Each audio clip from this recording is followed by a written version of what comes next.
নির্বাচন সংক্রান্ত আইন গণপ্রতিনিধিত্ব আদেশ আরপিও নিয়ে আপত্তি জানিয়ে তা সংশোধনে নির্বাচন কমিশনে চিঠি দেবে বিএনপি।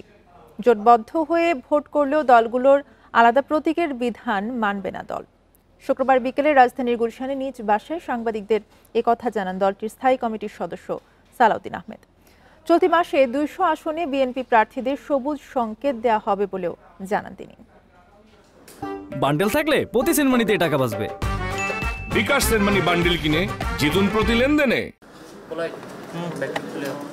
রাজধানীর গুলশানের বাসায় সমসাময়িক বিষয় নিয়ে সাংবাদিকদের মুখোমুখি হন বিএনপির স্থায়ী কমিটির সদস্য সালাউদ্দিন আহমেদ। এ সময় তিনি বলেন, আরপিওর অনেকগুলো সংশোধনীতে একমত হয়েছিল বিএনপি, তবে জোটভুক্ত হলে প্রার্থীকে দলীয় প্রতীকে নির্বাচন করতে হবে এমন সংশোধনীর সঙ্গে একমত হতে পারছে না তার দল। আরপিওর এমন সংশোধনের ফলে ছোট দলগুলো জোটভুক্ত হতে উৎসাহিত হবে না বলেও জানান তিনি।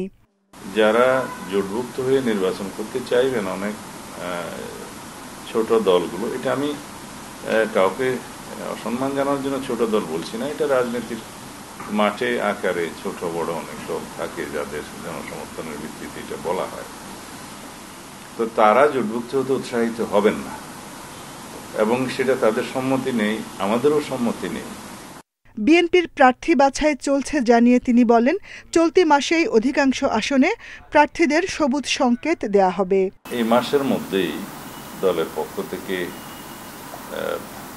কম বেশি 200 নির্বাচনী এলাকায় একক প্রার্থীকে হয়তো আমরা গ্রিন সিগন্যাল দেব, সেই প্রক্রিয়ায় আছি আমরা শেষের দিকে, যাতে করে নির্বাচনী মাঠে একক প্রার্থী হিসাবে তারা কাজ করতে পারে। এনসিপির সাথে রাজনৈতিক যোগাযোগ রয়েছে, তবে জোট হবে কিনা সেটি এখনো নিশ্চিত নয় বলে জানান সালাউদ্দিন আহমেদ। Jahanara Parvin, Independent News, Dhaka.